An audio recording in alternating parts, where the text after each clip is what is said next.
Mene heyranlıdırın, teaccüptedirın.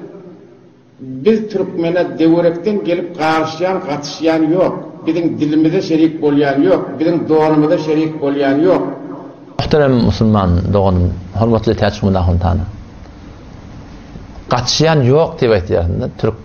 Türkmene katışyan yok, Türkmenin diline katışyan yok, bizim doğanımıza katışyan yok. Müslüman doğan näme bize katışyan yok? Çünkü biz Türkmen hutbaqta bolugly. Biz evet huviyeti İslamiymizi, huviyeti Kur'animizi, huviyeti dinimizi, huviyeti İslamiymizi ellenmep barýar. Her bir ferhengi ki qawi bolsa, her bir ferhengi ki bagan şonda cezzabiyet bolsa, her bir ferhengi ki şonda galibiyet bolsa, her bir ferhengi ki şonda eserguzari bolsa, her bir ferhengi ki şol muassir bolsa başdaki bir ferhengne mukabilina hutbaqat taraf maglub bolup şoňa göre bolýar. Emma Türkmenin gelip çuaten diline katışyan yok, bizim doğamıza katışyan yok, neyine katışyan yok Müslüman doğan. Näme deyip ne kadar Müslüman doğanlar gitýärler belli sany beýlek şeyler, şolong doğanı gelip gel ayalla, şolary meňe çok gel ayalla, çünkü şolong alyp barýan türgüni gawy. Ýeten şu wagt ferhengi garp taýdan, şu wagt ne kadar bizim ayally oğullarymyz, erkek oğullarymyz, toýlarymyz, merasimlerimiz, doğamıza katışyan yok deyip sen aytýardyň, şolary biz gatşypdyk.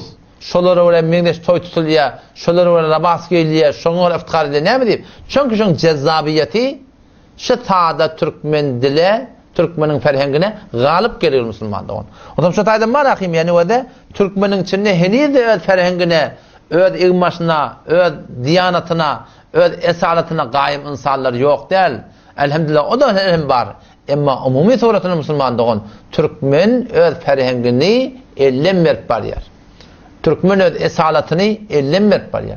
Sen aýtýardyň inäleken maraq bir hajahun bir sen bize gatşyan yok, dilimizde gatşyan yok. Hajahun sen şuna aýt, gözüňe döneýin, başyňa döneýin. Biziň dilimiz gatşygyly. Ha dogry aýtýan halk bize gatşanak. Biz gatşygyly. Sen şu wagt ne kadar danşu diýip, danşgahy diýip, debilistan diýip kepläp bilen gyýdy olanlar göde, keplerini yüden eliti farsı bolugly. Bize gatşyan yok, emma biz gatşygyly. Tenşi bir bagiyet aýt. Tenşi Türkmenin öz içinde, bir ýylyň içinde Türkmenin ehli sünnet vel cemaatyň tertibinden başga bir tertipler gelip ýördülipdi. Türkmen ne kadar şoňa gatşýar? Eger bagan hakykat aýtmaly bolsa Müslüman dogan, ahundan, molladan, garaçydan gelipdi barahim bir siri hareketleri, bir siri amallary etýärler. Türkmen ne kadar şoňa goşulýar? Türkmen şoňa ne kadar şoňa barahim gatşýar? Müslüman dogan eger aýtmaly bolsa barahim hakykatda şunu aýtmaly ýani. Ne kadar edersen şu Türkmen keplerini alsın, Türkmenin nämeligi, Türkmenlerni bilip bolanak. Aňyrdan gelýärkä asan Türkmenlerni bilip bolanak. Sen aýtýan biziň doğamyza gatşan ýok, dogry aýtýanda şu hiç kim bize gatşanak. Näme diýip? Çünki biziň ferhengimiz zeýif bolugly. Biziň esalatymyz ellenmerp barýar. Biz diýanatymyzy bir gawy suratyna halka bir irade bilen Müslüman dogan. Nälekem näçe men näme hoş aqlan ödünde. Müňmür neferdes forum görsem bolýar.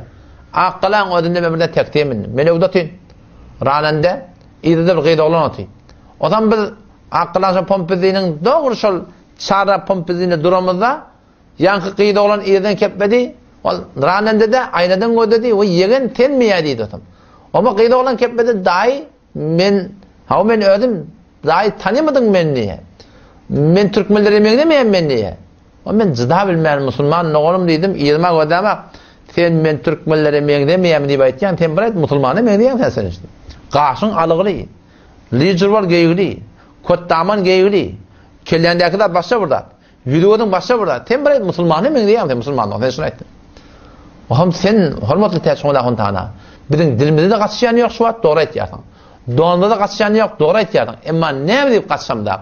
Biz öz diýanatymyzda, esalatymyzda, biz şu öz alyp barýan türgümizde bizde kuwwat galygy, biz maglub bolup sen barda şu wagt talarlary göde, tutulýan toýlary göde, tutulýan merasimleri göde, hatda türkmeniň namysynyň hakynda mahsus, hody şu gurbanyň ödünde fahşahana we türkmenler şeýle etýärler. Kim etýärler? Şu biziň aýaly oğlumyz etýärler. Sen hem biziň doğamyza gatşyan ýok, dilimizde gatşyan ýok diýip, biz gatşygy musulman dogan. Sen eger hakykat aýtmagy bolsa, sen şunu aýt. Ýöne başda da bir atda aýdyn ýöne. Şibet bagty nerede başlanmy hadýan?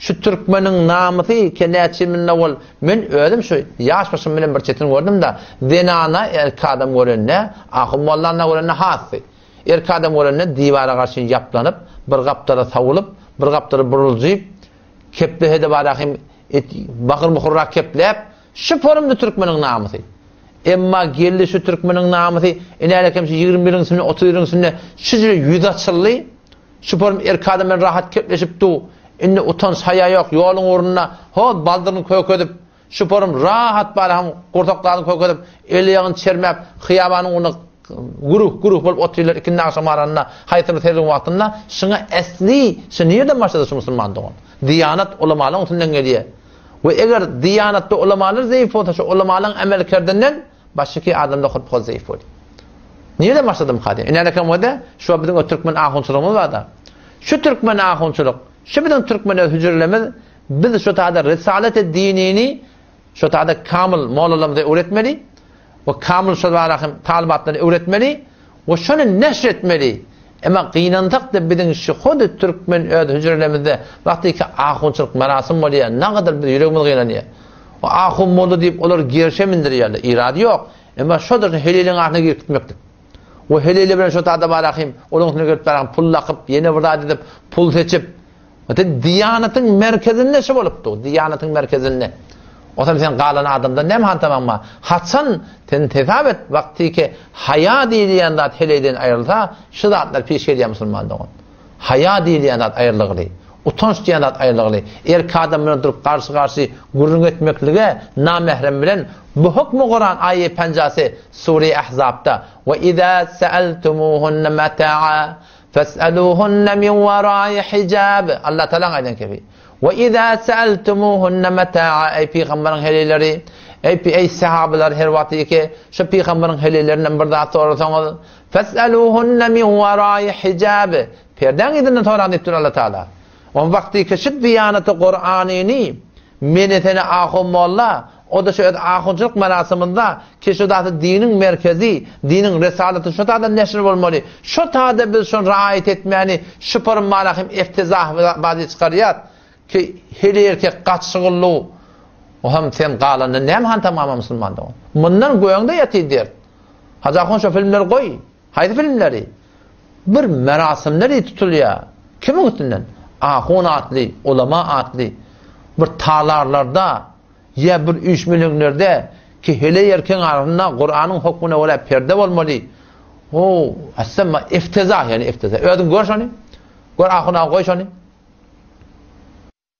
در فیلمی که به اسم تربیت فرزندان منتشر شده دستاندرکاران این فیلم به جای استفاده از دلایل نقلی و عقلی برای اثبات اعتقادات خود عده‌ای دختر نوجوان را به کار گرفته و فقط به ارائه اکاذیب و تهمت‌ها و سخنان پوچ و بی‌محتوا توسط این دختران فریب خورده بسنده کردند. لابد در میان اینان قحط الرجال شده که کسی را پیدا نکرده اند تا دلیل و مدرکی هرچند ضعیف و بی‌ارزش برای اثبات مدعای خود ارائه کند. همانطور که مستحضر هستید غربیان برای تشویق مردم به کالاهای خود از دختران زیبارو و جوان برای تبلیغ کالاهایشان استفاده می کنند و این کار ناشی از رذالت اخلاقی و کمبود فرهنگی آنان می باشد. ولی آیا دین والای اسلام به ما اجازه چنین کار ناپسندی را می دهد؟ چطور شرافت و غیرت انسان به او اجازه می دهد که دختران و یا خواهران خود را برای تبلیغ کالایی در مقابل مردم به نمایش بگذارد؟ و آیا این دین کالاست که با این روش تبلیغ شود؟ و آیا اعتقادات دینی را با دلایل قرآنی و روایتی باید اثبات کرد و یا با زیبایی دختران ترکمنی؟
gündüz hem de gece, en mukaddes derece. Rabbim senin adındır, en mukaddes. Ecnebi zenana bilen musafaha etmek, el ve el görüşmek. Peygamberimizin bir mübarek sözü var doğulla. Qulqula. Li en yut'ana fi ra'si ahadikum bimikhiyatin min hadidin hayrun lehu min en yemesse imra'atan la tahillu leh. Sizin biriğinizin kellesine demirden olan biz, demirden olan temen, demirden olan ignani kakıp kelleğinizi çümdürülüp, kelleğinizi yarıp, kelleğinizi vursala qovudur, bir ecnebi heleye eliniz degmekten diptir. Ecnebi denana eliniz degmekten, kelleğinizi şol biz, şol mih, şol igna, şol temen kaklan qovudur diptir. Lep kelleğ sümp baryanına varsa. Haberdar olmalı bir miqdar. İkincisi, ecnebi zenana bilen musafaha etmek, el ve el görüşmek. Peygamberimizin bir mübarek sözü var doğulla. Qulqula. Li en yut'ana fi ra'si ahadikum bimikhiyatin min hadidin hayrun lehu min en yemesse imra'atan la tahillu leh. Sizin biriğinizin kellesine demirden olan biz, demirden olan temen, demirden olan ignani kakıp kelleğinizi çümdürülüp, kelleğinizi yarıp, kelleğinizi vursala qovudur, bir ecnebi heleye eliniz degmekten diptir. Ecnebi zenana eliniz degmekten, kelleğinizi şol biz, şol mih, şol igna, şol temen kaklan qovudur diptir. Lep kelleğ sümp baryanına varsa. Haberdar olmalı bir miqdar.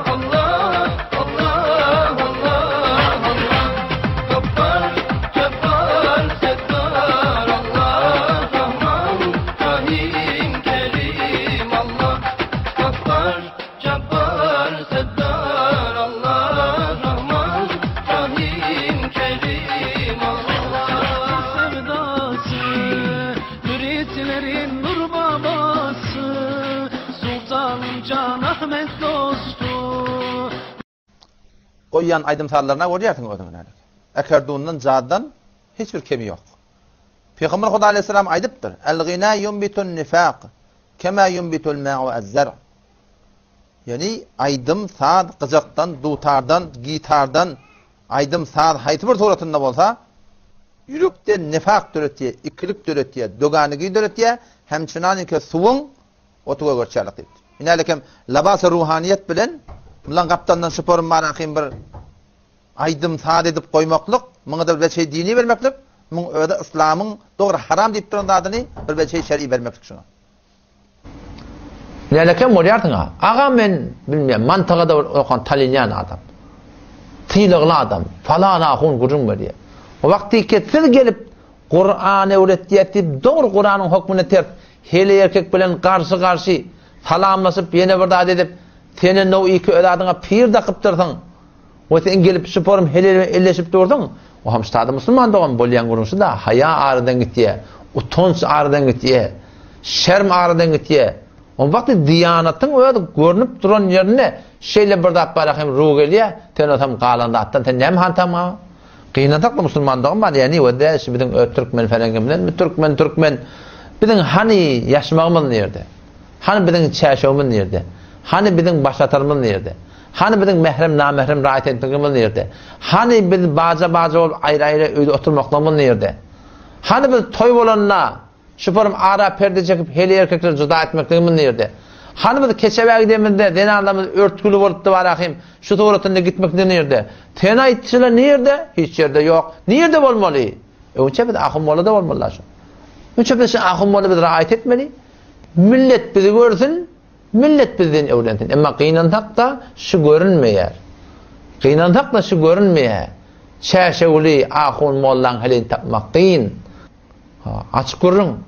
O vakti ki ahun mollan o sizlere olsa, qalandan tek nem han tamam mı? Qalan sonra lider ol geye şu. Qalan malahim sana desem kot şelvar geye. Qalan şamaz malahim bir yok en başta dotiket geyelle. Şuna kim olgu olmar musulman doğanım? Sen bizim doğamıza kaçışan yok, dilimizde kaçışan yok. Musulman doğan ol vakti Türkmen iyiliği diyanetine kabilenir, esaletine kabilenir, lillahiyetine kabilenir, Kur'an-ı sünnete mutabıkına kabilenir. Haçan biz ulamalar amil oldu. Biz ulamalar şeriatı amel ettik. Biz inşallah sana amel edeyle qalanı Allah tebarek ve teala öde bile musulman doğan. Otom şu tayda malahim yani qinantakla təsqidaqun sen aytyan kefin hakkı şun hakkında keten dilimizde kaçışan yok, doğamda kaçışan yok. Ama neyini kaçışan aklı musulman doğan? Müşkül biz ahum mollan amel kerdinde. Allah Teala hemimize tevfik versin.